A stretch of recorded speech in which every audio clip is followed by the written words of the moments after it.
Hey everyone, I hope you're doing well and staying safe during this time. If you're new here, welcome to the channel. Like I said, thank you so much for checking me out. If you haven't done so, please make sure to hit that subscribe button just right below the video. Cool, thank you so much. I really do appreciate it. And if you're returning, welcome back. Thanks again for your support. I truly do appreciate having you here. There's a very popular on-chain analyst who primarily focuses on Bitcoin, and he is very confident, let's say, that very soon, in fact in the next year or so, Bitcoin is, and crypto as a result, is going to no longer be correlated to the stock market. Now, provably to this point, and it's not really hotly contested, it's just acknowledged by analysts in the space that cryptocurrency, the entire asset class, it just moves in lockstep with stocks. If you zoom out on a chart directionally, you can see it happens. Now, certainly it's the case that the opportunity for life-changing wealth is much greater in crypto compared to stocks. And so if you're saying, well, how is it that it's moving in tandem if it so outperforms? Well, I'm talking directionally. There's so much less money in crypto compared to stocks that when you do get those big moves up, they're just much more pronounced for crypto, and to the downside much more pronounced than you'd see with the stock market. That's all that means. But in terms of the movements, if you zoom out on a chart directionally, there's incredibly high correlation. And I've always supposed, and I've said this many times on the channel, I think it's really just because this is a nascent asset class, and it's not really clear to people on the whole how to treat it. And you have a bunch of emotional retail speculators getting out of positions, getting into positions, so on and so forth. Round and round we go. But is that going to change? What about when more and more level heads jump into the space, including institutional money? Does that kind of change dynamics sufficiently that we now have a crypto asset class that just moves on its own and people hold longer? This type of thinking. And if so, what does that mean for cryptocurrencies getting judged based on their own merit, based on actual utility? Because I do think ultimately, yes, at some point in the future, when there's sufficient maturation of the asset class, there should be a decoupling of crypto on the whole compared to stocks. There should also be a decoupling of XRP to Bitcoin. And really, every coin should be judged on its own merits eventually. Anyway, plenty to discuss, but before going further, I do want to be clear, I do not have a financial background of any kind. I am not offering financial advice, and you definitely should not buy or sell anything because of anything I say or write. I'm just an enthusiast who enjoys making YouTube videos about crypto topics, but just as a hobby and just for fun, damn it. And if you don't like it, well, you can just get out. Now, as I'm recording this, XRP's at 73 cents, Bitcoin's at 40,802. It's been a volatile 24 hours or so, I think it's safe to say. Market cap for the asset class, 1.94 trillion, and Bitcoin dominance at 39.96%. And here is the Crypto Fear and Greed Index at 26 out of 100, indicating market participants are in fear mode. Also worth noting, since we're looking at this, the typical retail speculator does behave differently than institutional money coming in. And I'm going to be talking more about institutional money coming in just a little bit later in the video as we come back to this topic of the decoupling of crypto from the stock market. And for now, though, I do want to mention this. Bitcoin got as low within the last 24 hours, got it down to $40,271. And there seems to be a lack of interest lately in Bitcoin. Is this supposed to be some scary thing, though? Well, no. Take a look at this headline from Crypto Potato. Bitcoin Google searches down to lowest level since 2020. Think about this. And then they cite here, retail interest in Bitcoin seems to be fading as the Google searches plummeted to lows not seen in over a year. Well, folks, we're supposed to be scared, right? I mean, when it's that's the wrong direction, isn't it? And since Bitcoin leads the market, what's that mean for all of us that are holding XRP and other altcoins? What does that mean for us? Is it ever going to go? That's why you got to be aware of the different behaviors of different types of purchasers. I've been highlighting for some time. I didn't bother pulling up a chart for this particular video. The whales out there, they've been purchasing like crazy. They've been snatching. I have showed so many charts of late. So that's what they're doing. But the typical retail speculators, most of them, in an individual basis, they don't put that much money in, but it certainly adds up when you got the whole. But most of them, they're just not paying attention because it's not as exciting right now, which is why I'll also say to you listening to this, means you're paying attention to crypto in general, so kudos to you for being here. And also thank you for visiting my channel. I do appreciate the support very much. I'll always be humbled by that. I really do appreciate that. But more importantly, kudos to you for even being here paying attention to crypto when most people, typical retail speculators, it's not that interesting. Okay, well, you may be too scared to participate right now, and you may have trouble sleeping at night, Mr. Typical Retail Speculator, but things don't stay like this forever. It's so different compared to 4 years ago when people, after the huge runs up, we saw tremendous exits from the space. Massive crashing out. We haven't seen that to this point. Now, in the short term, credible crypto chart analyst, he wrote the following just earlier today. Pullback was logical and expected. Keep calm and Bitcoin on. And then there's another tweet on the screen from April 19th, which I did share from him. And he said, hey, and Bitcoin's looking good now. It's around, I think it was around $42,000 at the time. He said a pullback to 39,000-ish, somewhere around there. Sounds right. And we got fairly close to that, frankly. He was saying to expect that. Here's a tweet from analyst Lub Crypto. Bitcoin bullish megaphone formation on the H4 should $41,000 hold. So he's saying if $41,000 holds, which we're not far off from right this second, he's thinking that's a bullish sign going to move to the upside. So he still thinks, and so does Credible Crypto, we're in a macro upward trend despite the less than exciting price action that we've seen for X amount of time, however many months it's been. And I say not exciting. Anybody from traditional asset class like the stocks would be like, holy hell, this thing's volatile. But for us, for the initiated in the world of crypto, we're like, yeah, okay, well, it's not doing that much.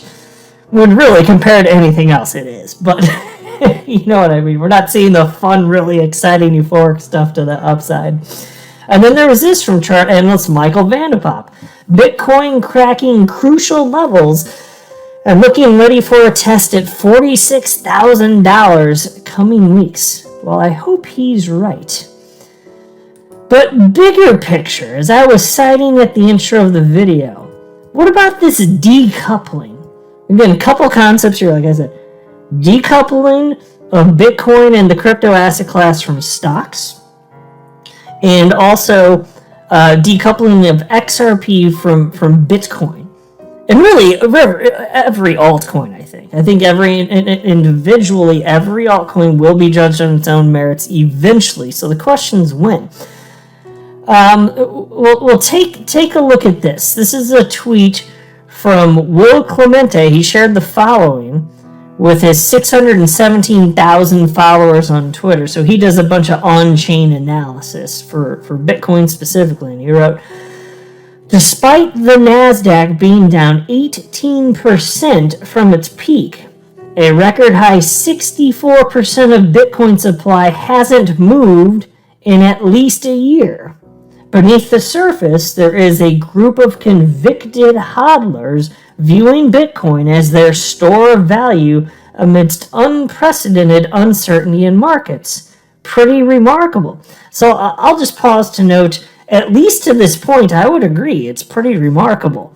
Now, are we going to see some sort of massive 80% crash in Bitcoin and over a 90% crash for altcoins, including XRP, like we saw several years ago? If we're going to, fine. And I reserve the right to adjust my opinion as new things unfold and new data makes itself available. Sure. But I gotta admit, to this point, things are looking a little bit different in that regard, which is that people are not having the same remarks, same response. We're seeing a shallower pullback. If this is a bear market, and he actually seems to think that perhaps this might reasonably be classified as one, it's shallow and people are behaving differently. Well, why are people behaving differently now? Is it because there's different types of entities purchasing, perhaps? Well, take a look at this. Here's another tweet. I got two on the screen. The first one was from April 18th from Will Clemente, and he wrote the following.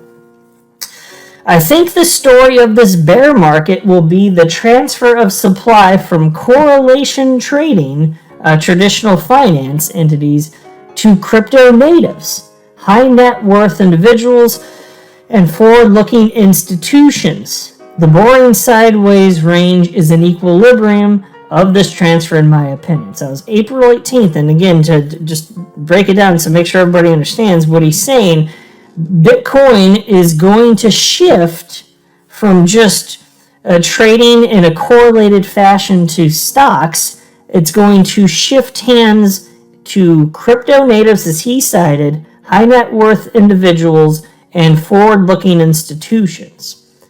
That's what he cited. Then he retweeted that, and he wrote the following. This is from today. Going to go on the record and say that I think we see a decorrelation between Bitcoin and stocks in the next 12 months once this transfer of supply is complete. If/when this occurs, it would be quite reflexive and powerful. Folks, I want this to happen.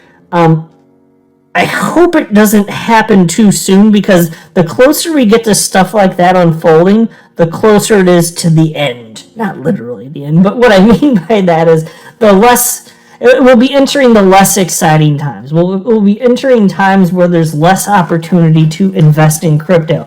As bigger money comes in, you'll get less and less of a multiplier effect, and it's part of the natural order. I've been saying that for years. I'd like that to be delayed as long as possible so that I can continue to plow money into this asset class, so that when we do finally see alt season, even if it's in a subsequent market cycle, people still behave like this. I prefer that. But I know it's not going to be like that forever, and I don't pretend to know when. I'm not acting like I do know, but I do firmly believe that's just the natural evolution of things. Why wouldn't it be, especially as more money flows in, right? So, as far as him stating here that we're going to see Bitcoin basically decouple from the stock market in terms of its movements and just act on its own within the next 12 months, that might be a little overly optimistic. Maybe he's right, and I'll just say if that 12 months out, that's purely how it's behaving, I will say credit to Will, I'm very impressed. And maybe. But my gosh, is it really the case that enough of Bitcoin is going to flow in that time period? Because I'll tell you what, we're still seeing a lot of volatility. Fine, it's not like, 4 years ago, like I said a couple minutes ago, but we are still seeing a lot of that volatility. Are we actually at that point? Because I don't think that you're going to have this market really be in mature mode until you flush out all of these crap projects. And again, Bitcoin leads everything else right now. So think about this.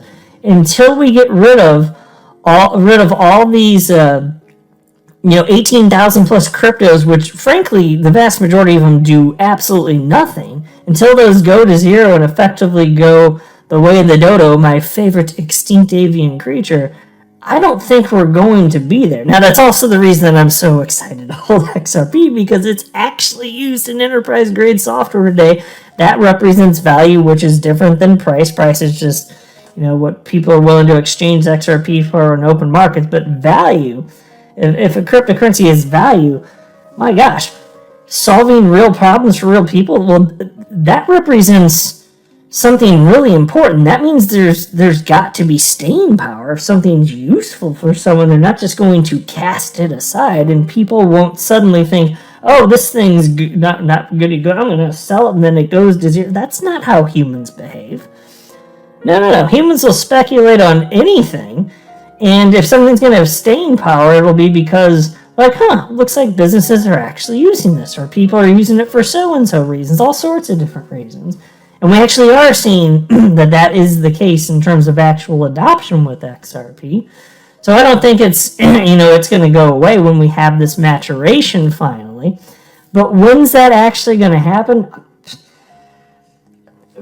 Frankly, we'll see if I'm right or wrong. I don't think you're going to see that sufficiently matter until you have a terrible breakdown with altcoins specifically, which would probably be led by Bitcoin, I would think, and a bunch of projects go down substantially in price, and then out of the ashes, the good ones rise. And that's what you saw with the dot-com boom and bust. Think about Amazon. It went down as its business, think about this, its business model was getting better. It went from being worth over $100 down to I can't remember what it was, $7, $8, $9. You'd have to look it up, but it was something like that. It crashed dramatically. But while that was happening, that's just what they were trading the stock for. That's what humans were trading the stock for, on open markets, because the whole .com category was just tanking, and so Amazon was lumped in with that. But if you look at the business itself, it was just getting better and better and better. And those people paying attention, they just invested more as the price is going down. There were purchasers down at those lower prices, and you guys are freaking nuts is what they were thinking. So even if we see that, it's not like I'd be unenthusiastic about XRP even if that happened before it took off. And not that I think it's going to have a major crash like that with the rest of the market before taking off. I think it's much more probable we'll see alt season first. But even if, it's not like I'm going to be sour on crypto or XRP specifically. I'll be like, it's an Amazon moment. Okay. It's not going to matter. And I do think it's inevitable. I mean, it's going to come. It really is just a matter of time. So do you think that 12 months is reasonable for Bitcoin specifically? I'm a little skeptical of the timeline. In terms of it happening, he's hitting the nail on the head. Yes, it's going to happen. But that quickly? I don't know. People are still acting completely bonkers in crypto right now. People every day are losing their goddamn minds up in this bitch. They really are. I mean, the fact that within the last 12 months, look at what did Ethereum Classic go from? It went up 17-fold in short order. Look at Dogecoin. Look at Shiba Inu. My gosh, you could have put $1,000 into Shiba Inu, and then however many months later, that would have been worth literally $1 billion, and I am not kidding. I literally am not kidding. Put $1,000 into Shiba Inu back when it was just created, and it would have become worth $1 billion. I'm your guy. I will keep you posted. I'm your advocate. I'll be back on a daily basis, usually multiple times per day, with these videos to keep you updated with everything going on. So, I hope you enjoyed the video. If you haven't done so, make sure to hit that subscribe button. Feel free to share any of my videos with your friends, family, social media, or anybody who may care to listen. Thanks so much for your continued support. I'm always here for you. I want to help you through this time. So thank you so much for continuing to choose me. Enjoy your day, stay safe, and I'll catch you again probably in a couple hours. Thanks, everybody. See you later.